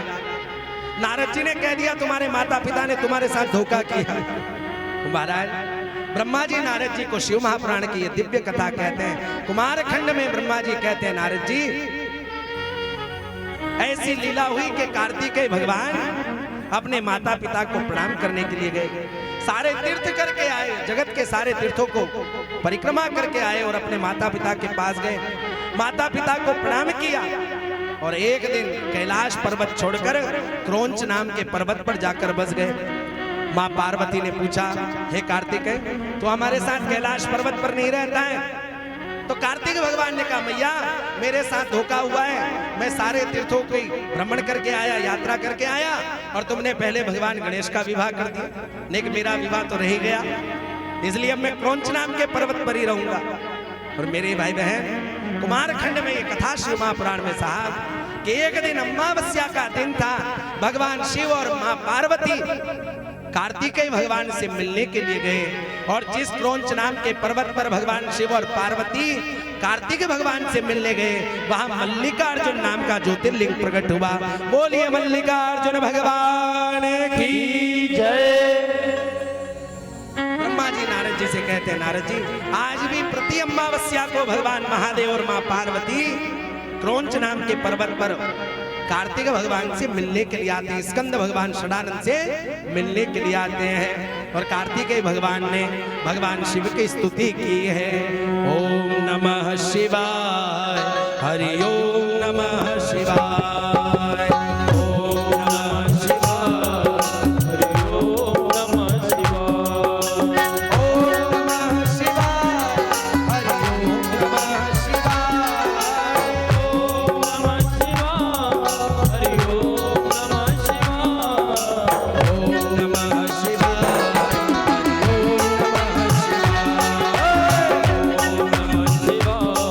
हरि ओम नमः शिवाय। जरा तालियों की सेवा, हरि बोल।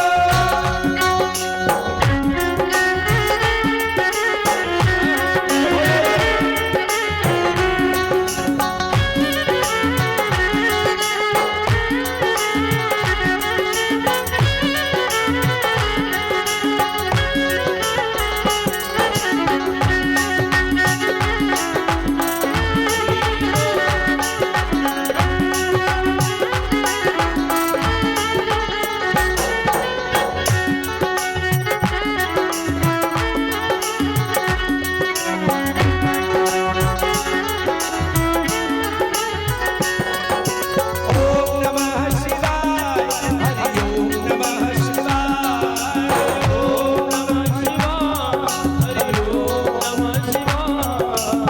ओम नमः शिवाय, हरि ओम नमः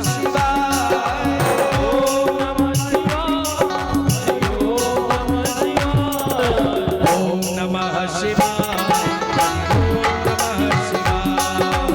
ओम नमः शिवाय, हरि ओम नमः शिवाय,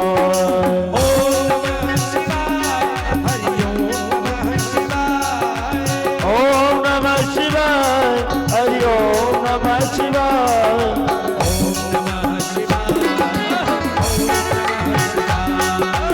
ओम नमः शिवाय, हरि ओम नमः शिवाय,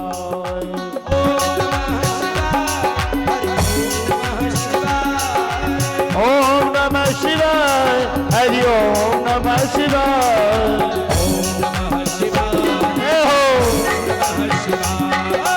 ओम नमः शिवाय, हरि ओम नमः शिवाय,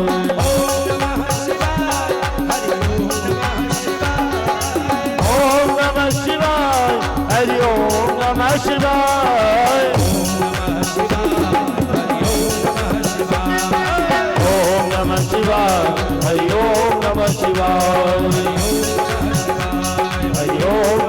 शिवाय, हरि ओम नमः शिवाय, हरि ओम नमः शिवाय, हरि ओम नमः शिवाय, हरि ओम नमः शिवाय, हरि ओम नमः शिवाय, हरि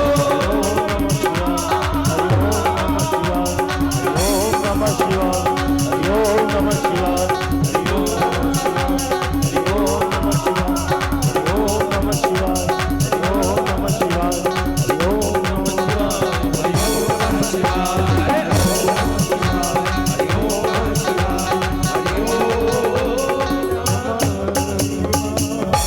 बोले भोलेनाथ भगवान की युद्ध खंड हमारा प्रारंभ हुआ है। कुमारखंड शिव महापुराण में पूर्ण हुआ। रुद्र संहिता में ब्रह्मा जी नारद जी से कहते हैं, नारद जी जिस क्रौंच नाम के पर्वत पर भगवान कार्तिकेय विराजे हैं, उसी पर्वत पर भगवान शिव और पार्वती जी उनसे मिलने के लिए गए। सुबह मल्लिकार्जुन नाम का ज्योतिर्लिंग प्रकट हुआ है और आज भी प्रति अमावस्या को भगवान शिव और मां पार्वती क्रौंच नाम के पर्वत पर भगवान कार्तिकेय से मिलने के लिए आते हैं। और शिव महापुराण की रुद्र संहिता में कुमारखंड की कथा भगवान के श्री चरणों में समर्पित की गई और रुद्र संहिता में युद्ध खंड की कथा प्रारंभ हुई। मेरे भाई बहन, शिव महापुराण में 24,000 श्लोक है, 7 संहिताएं हैं और उन 7 संहिताओं में विश्वेश्वरी संहिता से लेकर वायव्य संहिता तक सबसे बड़ी संहिता है रुद्र संहिता। अभी हम पहले दिन से रुद्र संहिता की ही कथा सुन रहे हैं और रुद्र संहिता में युद्ध खंड की कथा प्रारंभ हुई और युद्ध खंड की कथा में तारकासुर के पुत्रों का तप और भगवान कार्तिकेय द्वारा उनके उद्धार की कथा आई। और फिर युद्ध खंड में सती की कथा आई जिसका नाम है वृंदा।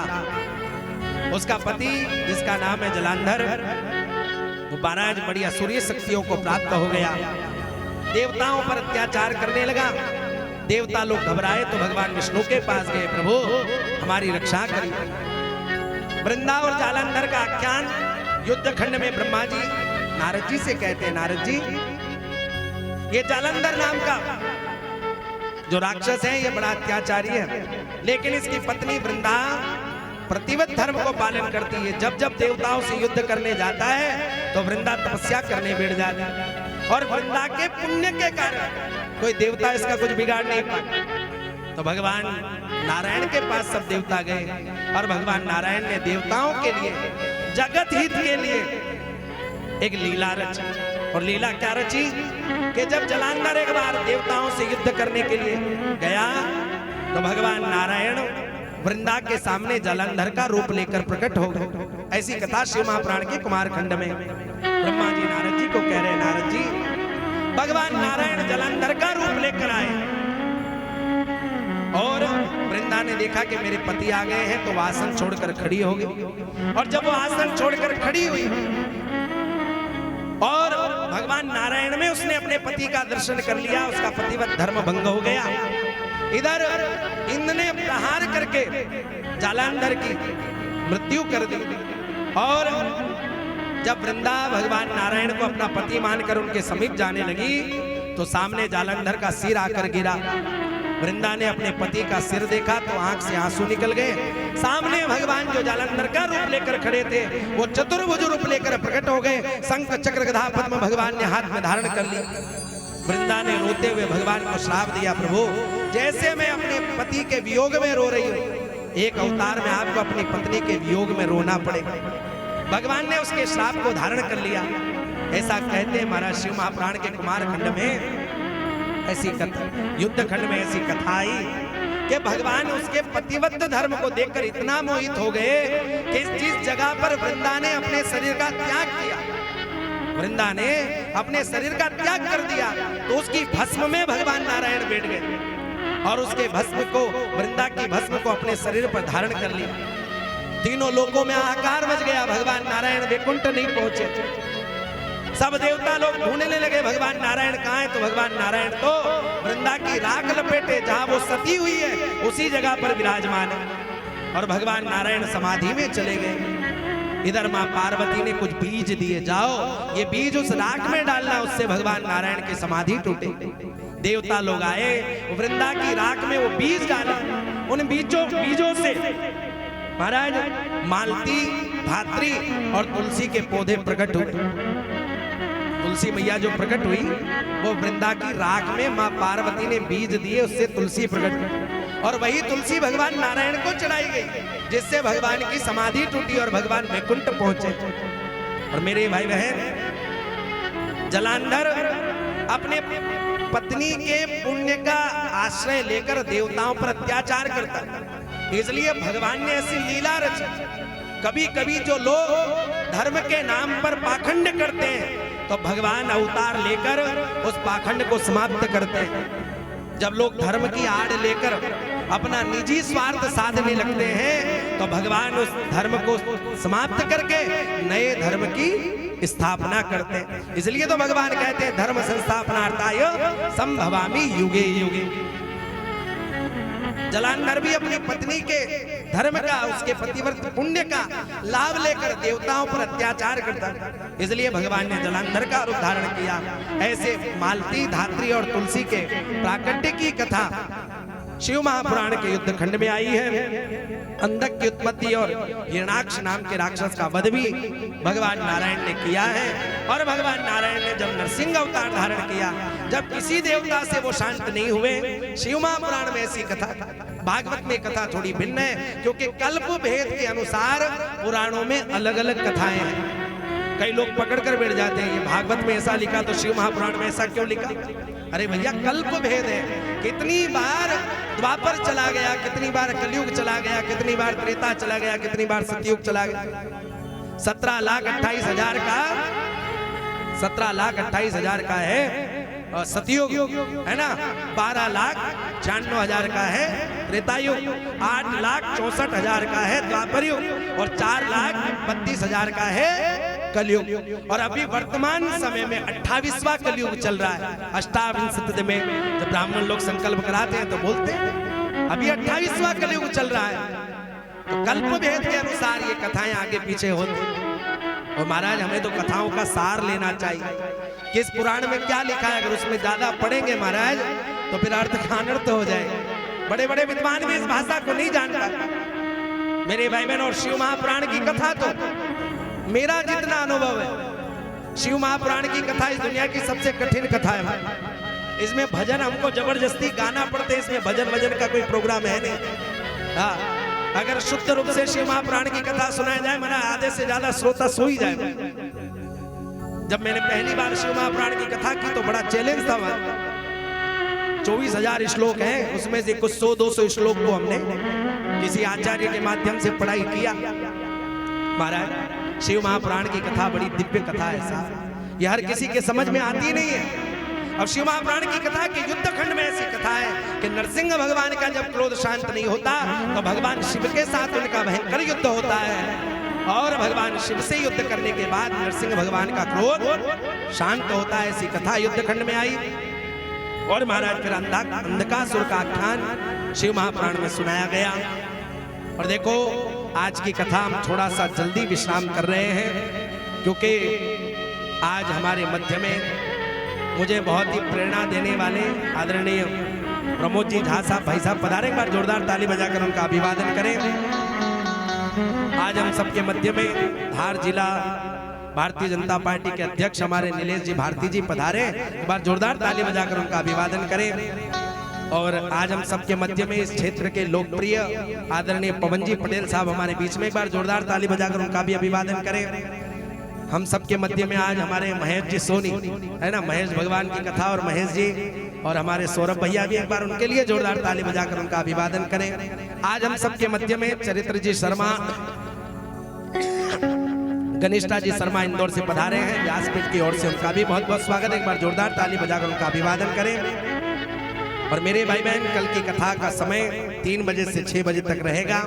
अभी हम थोड़ी देर के लिए पहले भाई साहब को सुनेंगे, उसके बाद नीलेश जी से भी मैं निवेदन करूंगा कि वो भी नहीं पहले आप थोड़ा सा हमको आशीर्वाद दे दें। और उसके बाद एक बार जोरदार ताली बजाओ जरा भाई साहब।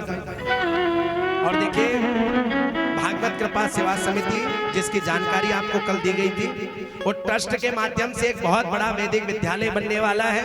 उसके लिए हमारे कार्यकर्ताओं ने आज एक टेबल लगाई है। आप यथाशक्ति यथाभक्ति उसमें भूमि खरीदने के लिए जो भी सहयोग देना चाहें, शिव मंदिर के पास जाकर अपनी रसीद आप प्राप्त कर सकते हैं। कल की कथा का समय क्या है, जोर से बोलो। 3 बजे से, आप आते 3:30 बजे हो, ये बात अलग है। तो कल सब समय से पधारना। हम भाई साहब को सुनेंगे, उसके बाद नीलेश जी और उसके बाद आरती। हर हर महादेव।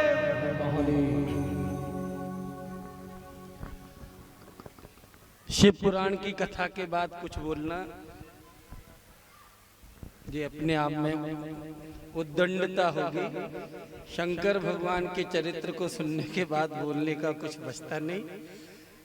महाराज जी की श्रीमुख से शिव पुराण की कथा सुनकर हम सब लोग धन्यता का अनुभव कर रहे हैं। राम प्रताप जी यहाँ, उनकी सूचना से मैं पधारा, मतलब पधारा क्या, आया, तो उनको धन्यवाद। एक परिचय कराने के लिए मैं खड़ा हुआ हूँ। अपने बीच में एक वो कथावाचक भी हैं, और दतिया का नाम सुना होगा। एक शक्तिपीठ है दतिया में, पीताम्बरा शक्तिपीठ। उस पीताम्बरा शक्तिपीठ पर पूजा करने वाले जो पुरोहित हैं, पंडित, वो राज जी बुधोलिया, खड़े हो जाएंगे, अच्छा रहेगा। पीताम्बरा, जोरदार ताली बजाओ जरा एक बार। तो कभी आप पीताम्बरा पीठ जाएं तो निसंकोच आप संपर्क कर अच्छा आपका पूजा पाठ हो जाएगा। और नीलेश जी को आज मंच मिला, इसलिए बधाई देने की इच्छा हो गई कि नूतन अध्यक्ष धार जिले के नीलेश जी भारती, उनका अभिनंदन करता हूँ, धन्यवाद। और महाराज जी के चरणों में प्रणाम करता हूँ। अगली बार से महाराज जी कृपा करना। जोरदार ताली बजाकर भाई साहब का अभिवादन करें। हम सबके मध्य में मेहर के विधायक आदरणीय दिलीप जी पांडे भी हैं, एक बार उनके लिए भी जोरदार ताली बजाकर उनका भी अभिवादन करें। ऐसी सूचना मुझे प्राप्त हुई है। और नीलेश भैया आप पधारें।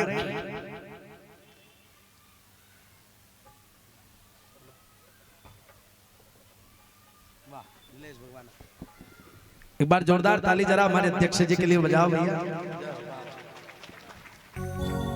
और देखो, विशेष बात यह है कि अभी मठ और मंदिर के लोगों के हाथ में सत्ता जा रही है, तो निश्चित सनातन धर्म का और सब लोगों का कल्याण होगा। और हमारे नीलेश जी भी एक मठ के महंत, एक बार जोरदार ताली बजाकर उनका भी अभिवादन करें। बोलो बाबा महाकाल की। शिव महापुराण के इस पवित्र कथा में व्यासपीठ पर विराजित महाराज जी, यहाँ उपस्थित हम सबको मार्गदर्शन करने वाले आदरणीय प्रमोद जी भाई साहब, और यहाँ उपस्थित शिव प्रेमी भक्त, धर्म प्रेमी जनता, मातृशक्ति। जैसा कि शिव महापुराण का आप रसास्वादन कर ही रहे हैं, और अभी 26 तारीख को शिवरात्रि का पर्व हमारे बीच में, महाशिवरात्रि आने वाली है। तो भगवान भोलेनाथ ने जिस प्रकार हम सबको, हम भगवान भोलेनाथ की आराधना करते हैं, लेकिन साथ ही संपूर्ण समाज को बाबा भूतनाथ, बाबा महाकाल, कैलाशपति, हम सबको एक संदेश भी देते हैं। और वो संदेश होता है एकात्मता का, समरसता का। आप विचार करेंगे कैसे? तो हम सब जानते हैं कि बाबा भोलेनाथ के गले में सर्प होते हैं। साक्षात स्वयंभू सर्प देवता होते हैं, और उनके पुत्र होते हैं गणेश जी, और उनका वाहन होता है मूसक, चूहा। तो भगवान भोलेनाथ के परिवार में उनके पुत्र का वाहन चूहा है, मूसक है, और भगवान शिव के गले में सर्प है। प्रकृति के अनुसार दोनों एक दूसरे के विरोधी हैं, लेकिन भगवान भोलेनाथ के परिवार में साथ में है। एक तो ये संदेश है। दूसरा, माँ भवानी जो है, उनकी सवारी सिंह की होती है, और स्वयं भगवान भोलेनाथ की जो सवारी होती है वो नंदी की होती है। प्रकृति के अनुसार दोनों एक दूसरे के विरोधी होते हैं, लेकिन भगवान भोलेनाथ के परिवार में साथ में है। ठीक उसी प्रकार उनके एक और पुत्र होते हैं। उनका जो वाहन होता है वो मयूर होता है, मोर, और भगवान भोलेनाथ के गले में सर्प होता है। दोनों प्रकृति के एक दूसरे के विरोधी हैं। सांप को मयूर खा जाता है, लेकिन भगवान भोलेनाथ के परिवार में साथ साथ में है। जब हम भगवान भोलेनाथ की आराधना करते हैं संपूर्ण सनातन समाज, तो भगवान भोलेनाथ हमको ये संदेश देते हैं, हम अलग अलग, हमारे समाज में चाहे विषमता हो, चाहे हम अलग अलग जाति पंथ अलग अलग व्यवस्था में हो, अलग अलग हमारी जाति व्यवस्था हो, लेकिन हमको भगवान भोलेनाथ ये संदेश देते हैं कि हिंदू हम सब एक हैं। ये भगवान भोलेनाथ हमको प्रेरणा देते हैं, संदेश देते हैं। जिस प्रकार भगवान भोलेनाथ के परिवार में अलग अलग प्रकृति के जीव जंतु होते हैं, लेकिन परिवार में साथ में रहते हैं। हम हिंदू समाज अलग अलग व्यवस्थाओं में अलग अलग पहनावा, भाषा, वेशभूषा, जाति में होंगे, लेकिन हिंदू हमारा एक परिवार है। इस प्रकार का संदेश शिव महापुराण के माध्यम से, महाराज जी के माध्यम से आप सब ले ही रहे हैं। आपको बहुत बहुत शुभकामनाएं। आने वाली शिवरात्रि की भी आपको बहुत बहुत शुभकामनाएं। भगवान भोलेनाथ आपके जीवन में उत्तरोत्तर प्रगति करे, आप इसी प्रकार स्वस्थ रहें, प्रसन्न रहें। महाराज जी के भी चरणों में कोटि कोटि प्रणाम। महाराज जी हमारे बेटमा के ही निवासी हैं, हम तो पड़ोसी हैं। और चूंकि आप भागवत कथा करते थे, राम कथा करते थे, लेकिन अब आप शिव महापुराण का भी वाचन करने लगे हैं, इसलिए आपको बहुत बहुत बधाई, बहुत बहुत शुभकामनाएं। जय भोलेनाथ। एक बार नीलेश भैया के लिए जोरदार ताली बजाओ जाओ। मठ के महंत हैं, इसलिए बोलना तो इनको आता ही है, शब्द की कला तो ये जानते ही हैं, और अध्यक्ष भी बन गए हैं, तो उसके लिए भी बहुत बहुत आपको शुभकामना। और देखिए आज जो हमें आश्रम की भूमि खरीदने के लिए जो सहयोग मिला है, वो योगेश जी झा मथुरा वाले की ओर से भी कुछ सहयोग प्राप्त हुआ है। एक बार जोरदार ताली बजाकर उनका अभिवादन करें। जुझार सिंह जी दरबार, श्री राम ललित प्रसाद जी और अनिलेश जी तिवारी साहब की ओर से भी हमें सहयोग प्राप्त हुआ है। एक बार जोरदार ताली बजाकर उनका अभिवादन करें। और कल हम सब 3 से 6 तक भगवान शिव की मंगलमय कथा को इस पवित्र प्रांगण में श्रवण करेंगे। आज मेरा मन था कि 6:30 बजे तक कथा चलाएं, लेकिन कुछ व्यस्तताओं के कारण कल तो हमने 6:45 बजे तक कथा भगवान की गाई, लेकिन आज थोड़ी व्यस्तताओं के कारण कथा अतिशीघ्र विराम ले रही है। और आइए एक भजन का आनंद लेकर फिर हम कथा में आरती की ओर बढ़ेंगे। हमारे सब अतिथि लोग आरती में सम्मिलित होंगे, और आरती के समय कोई भी आगे नहीं आएगा, जो जहाँ बैठा है वहीं खड़ा रहेगा। और आइए जरा भगवान भोलेनाथ की भक्ति करते हुए ओ भोलेनाथ की जटा में गंगा प्यारी लागे, प्यारी लागे। ओ भोलेनाथ तेरी महिमा भोलेनाथ की जटा में गंगा प्यारी लागे, गंगा प्यारी लागे। भोलेनाथ तेरी महिमा बड़ी प्यारी लागे।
खड़े हो जाएं। अतिथि लोग आरती के लिए पधारे। कल की कथा का समय 3 बजे से 6 बजे तक है। सब लोग कथा में पधारे।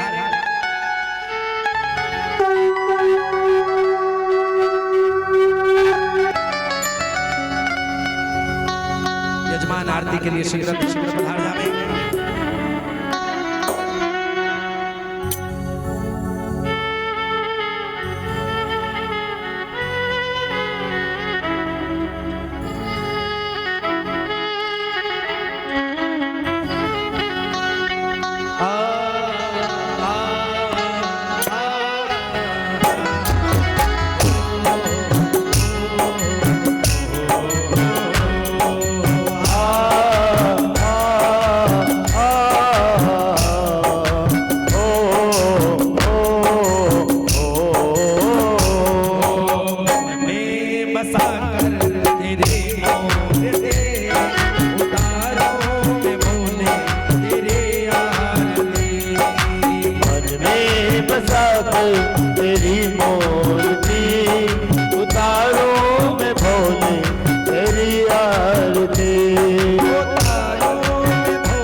महिमा गाए संत करी ध्यान, नारद गुण गान कर छेड़े वीणा तान। वेद तेरी महिमा गाए संत करे ध्यान, नारद गुण गान कर छेड़ वीणा तान। वेद तेरी महिमा गाए संत करी ध्यान, नारद गुण गान कर छेड़े वीणा तान। वेद तेरी महिमा गाए संत करे ध्यान, नारद गुण गान कर छेड़ वीणा तान। भक्त तेरे द्वार करते हैं भक्ति तेरे द्वार करते हैं पुकार, पुकार। हो दास दास तेरी हे गाय आरती, मन में बसा कर तेरी मूर्ति,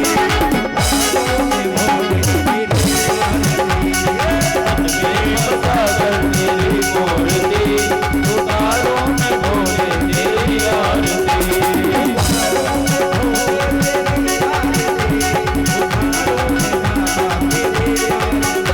पुकारों में भोले तेरी आरती, पुकारों में बाबा तेरी आरती।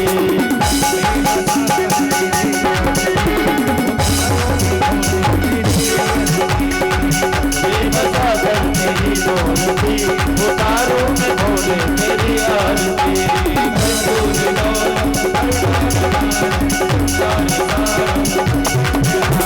सदा वसंत मुनियारविंद में भवम भवानी सब रमामि, भवम भवानी हरितम नमामि। जलेन स्थलीकरणं पुष्पे देवादिवंदनमारोग्याते आत्मादिवंदनम सुमंत्रपुष्पांजलिः। यजमान हाथ में पुष्प रखे। हरि ओम यदनेन यजन्त देवास्तानि धर्माणि प्रथमान्याचन्न ते हनाकं महिमानः पूर्वे साध्याः सन्ति देवाः। ओम एकदन्ताय विद्महे वक्रतुण्डाय धीमहि तन्नो दन्तिः प्रचोदयात्। ओम कात्यायन्ये विद्महे कन्याकुमारी धीमहि तन्नो देवीः प्रचोदयात्। ओम नारायणाय विद्महे वासुदेवाय धीमहि तन्नो विष्णुः प्रचोदयात्। ओम महालक्ष्मी विद्महे विष्णुपत्नी च धीमहि तन्नो